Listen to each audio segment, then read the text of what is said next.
He hasn't hit that one so well. Here's the wicket coming. And they needed a bat. Rashid Khan has taken the cricket world by storm in just 5 to 6 years. Cricket has gone through a tremendous amount of innovation in the past decade, thanks to the rise of T20 Premier Leagues like the IPL and BBL. Innovation means bowlers have to adapt and change in a game that is very much so dominated by batsmen. Rashid Khan has had such a profound impact in such a short period of time, so much so that he's been named the T20 Player of the Decade. The greatest leg spinner of all time, the greatest T20 leg spinner we have ever seen, Rashid Khan. Yeah. Straight through him. This man is pretty much the best in the business. Even though he's only played for half a decade. One can argue that he is the greatest leg spinner of the current era since Shane Warne. His rise to greatness is one of fairy tales, from the unlikeliest of places. From growing up in Afghanistan to being a refugee in Pakistan, Rashid Khan overcame a tough upbringing to create a name for his country and break many records along the way. Let's look at how his journey began. Rashid has 5 older brothers and 4 older sisters. They were all refugees in Peshawar. He had a tough upbringing where he was not really allowed to go outside and play cricket. He would usually play only on Sundays and spent the majority of time with his siblings in their compound, where he used to bowl for hours and hours to his brothers after school. He describes how he spent 3 to 4 hours right after school bowling to his brothers, and because he was one of the youngest in the family, he had to spend more time bowling than batting. So while all his older brothers took turns, he would bowl, and he even mentions how he usually bowled 25 overs every day. Afterwards, his parents would call him for dinner, where he would go back, and then they would start playing indoor. It was a busy childhood. His parents wanted him to be a doctor. He was originally not even interested in bowling. He was primarily thinking of himself as an opening batsman. He played with a tennis ball, not even a leather ball, and he played with tape ball and plastic balls, and he developed a very unique and interesting technique along the way. Because he played on this flat concrete in his home, the ball wouldn't do much, so you have to develop unique ways. He would use his wrists, he would use his fingers, he would generate interesting spin, he would create a fast arm action. Rashid has a very unique technique, and to this day, no one has taught him how to hold a ball or how to bowl a certain way. It's a God-gifted talent, and he's used it to great potential. The start of his cricketing journey can be traced back to when he was playing club cricket, and there was a tennis ball tournament where he was developing different skills. He didn't even have this knowledge of batting academies or training. When one of the local academies had a semi-final tournament, they needed an extra player. They brought Rashid over, and they were chasing 195 in that semi-final. The surprising thing is Rashid scored 130 of those 195 runs. And that's when the coach saw him, encouraged him to play for the country, and they started off his cricketing journey. He got admissions into college, dropped out after the first year. He got selected for the under-19 cricket team. He got recognition in the domestic T20 tournament in Afghanistan. His first real big break at the international level was when he was called into a camp by the then coach of Afghanistan, Inzamam-ul-Haq, the great Pakistani captain. He was called over on the debut tour for Zimbabwe, and he would sit and he would bowl in the nets. And there was a unique situation where Inzamam would say, "If you get me out, you're going to be playing for the country." And Rashid took that up as a challenge. He bowled, he had spirit. Though he didn't get Inzamam out, he showed that he had all the skill sets needed to be a successful and aggressive bowler. So much so that Inzamam vouched for him. He put his name in front of the selectors and got him into the playing 11. So that was his first big break, and he made his one-day international debut at the age of 17. When he first started playing the game, he didn't know what fitness trainers were. He didn't know that you had to go to the gym. Everything was brand new to him, but he's adjusted, he's adapted, and he's learned over the last couple of years. And that's been the most important sign of growth as a player. And also that tells you that a person that comes with such raw talent is able to channel it and put the effort in to become a great like he is today.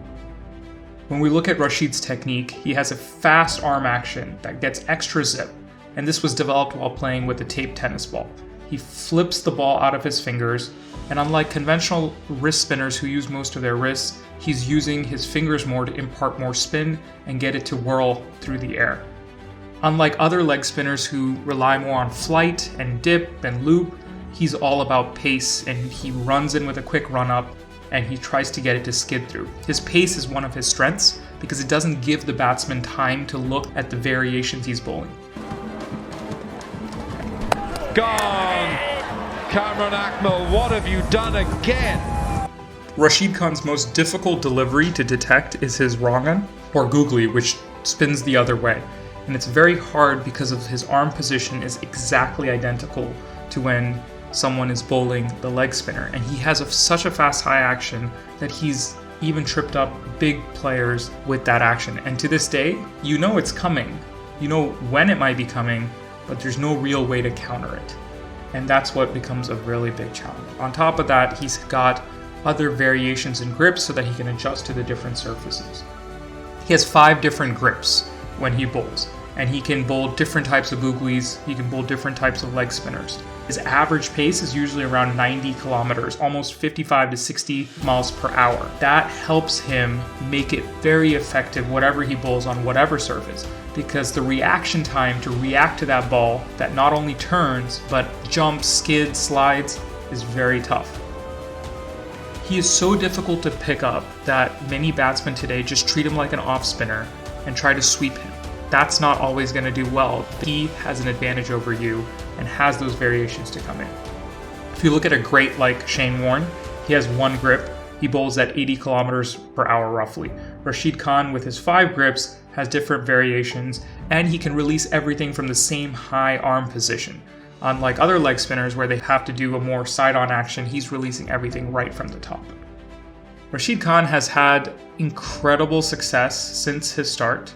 In the 2015-2016 World T20, he was the second highest wicket taker with 11 wickets in 7 matches, right behind Mohammad Nabi. He has taken 4 wickets in 4 balls in an innings. He's taken 7 wickets in an innings against West Indies. He's taken a hat-trick in the CPL after coming so close multiple times before. And he was actually the first player to get that hat-trick in the CPL. For Rashid Khan, Rodman Powell on strike. Oh, he's got the hat-trick! Rashid Khan! When he joined the Sunrisers at the IPL, he was being coached by Muralidharan. Muralidharan straight up told him, "You have more skills than me. You just need to keep that confidence and stay relaxed and bowl. But there isn't much I can teach you. You have this gift." And Rashid has used this gift. He's played in several tournaments throughout the years. He's played 7 T20 tournaments in a little over a year, and he spends almost 11 months away from home because of how much cricket he has to play. He is a true globetrotter in the world of T20 cricket. In the last 3 years, he didn't even have a chance to go home. He's contributed so much to the country, to the team, and he's been named a captain as a result of all of his achievements while he's only 21. The thing that I admire most about Rashid Khan's skill set and the way he plays the game is he's constantly learning. He talks about taking bits and pieces from all the other players in the world, absorb everything like a sponge, stay humble, and then improvise. He has the street smart skills to trick a batsman while they're batting, and he's able to also do it consistently. His biggest dream was to play Test cricket, which he was able to achieve in the last 2 years. He mentions how when he first played that Test match, he had no idea what it would be like, right? And to be able to learn quickly and adjust has been a big, big improvement for him.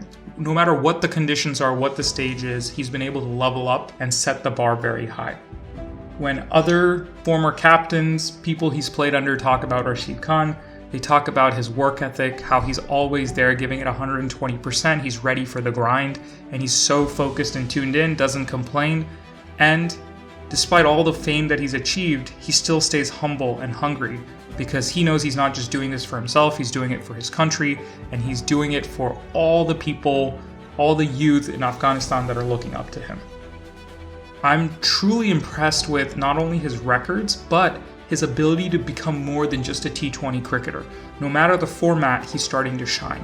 And those are the signs of a true leg spin legend. He has a lot more to achieve, a lot more to accomplish, but in just a few short years, he's left an impact that's left every cricketing nation stunned. and every team wanting him during the Premier Leagues.